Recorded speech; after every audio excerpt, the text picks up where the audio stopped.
Hi friends, నేను మీ రమేష్ రైతు. ఈరోజు వచ్చేసి మొక్కజొన్న కంకులు ఎత్తడానికి వచ్చాం ఫ్రెండ్స్. మనదే ఇంకో ఇది ఎకరం ఫ్రెండ్స్. ఇది పొలం మొక్కజొన్న వేసాం. ఇగో ఈ విధంగా మేము పని చేస్తున్నాం ఫ్రెండ్స్.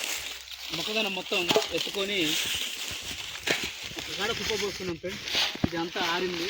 వీటిని మళ్ళీ ఎత్తుకొని పట్టేయాలి ఫ్రెండ్స్. ఈ ఎకరం వచ్చేసి మన పెట్టుబడి మాత్రం బాగానే వచ్చింది ఫ్రెండ్స్. 20,000 ఖర్చు వచ్చింది ఫ్రెండ్స్. 20,000 ఖర్చు వచ్చింది. కానీ మనకు అయితే ఇలా ఎన్ని డబ్బాలు, 4 డబ్బాలు అయినాయి ఫ్రెండ్స్. ఈ 4 డబ్బాలు లెక్కేసుకుంటే 20,000 పెట్టుబడి పోతే మనం మిగిలేది రైతుకు 20,000 కూడా ఏం మిగులుతాయి ఫ్రెండ్స్. ఈ ట్రాక్టర్ మనదే కాబట్టి ఈ దున్నుడు, ఈ పూళ్ళు ఇవన్నీ తీసేస్తే మనం మిగిలేది మాత్రం పుణ్యం ఫ్రెండ్స్. రైతుకు చాలా కష్టాలు ఫ్రెండ్స్. ఏమాత్రం మిగిలేదు.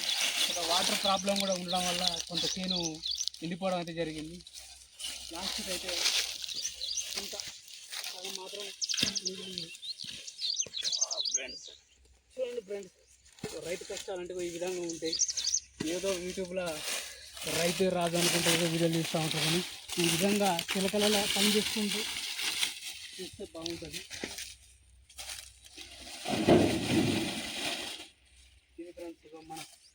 మన కంకులు అయితే ఇప్పుడు ఇప్పటికీ 3 ట్రిప్పులు అయితే తోలాం ఫ్రెండ్స్. ఇది లాస్ట్ ట్రిప్. ఒకసారి చూడండి. ఇది మన చేత 3 నెలలు కష్టపడ్డ చేత చూడండి. మొత్తం కలిసి ఎకరం పేరు మీద 3 కుప్పలు అయితే పోయాం. ఒక 4 కుప్ప ఉన్నది. 4 కుప్పల పేరు మీద మనకు వచ్చేసి పెట్టుబడి ఇప్పటికీ 25,000 పెట్టుబడి అయింది. మళ్ళీ దీన్ని పట్టియడం అదొక 5,000 ఖర్చు ఉన్నది మొత్తం ఫ్రెండ్స్. 25,000 ఖర్చు ఉంది మొత్తం. మనకు 20,000 ఖర్చు పోను ఒక 20,000 మిగులుతాయని నా అంచనా ఫ్రెండ్స్. అంతకంటే రైతుకు కావాల్సింది ఏం లేదు కదా ఫ్రెండ్స్.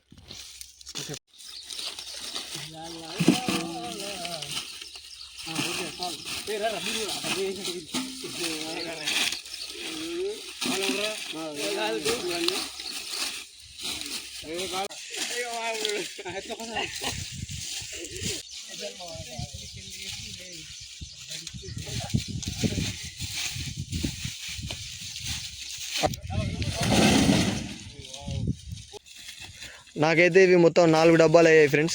4 డబ్బాలు అంటే సుమారు 20 క్వింటాలే కావచ్చు గింజలు పట్టించాక. ప్రస్తుతానికి మార్కెట్లో 2,000 రూపాయలు ఉంది వీటి ధర. మొత్తం నా చేతికి 40,000 రూపాయలు చేతికి వస్తాయి. నా పెట్టుబడి పోను నాకు కేవలం 15,000 మిగులుతాయి ఫ్రెండ్స్.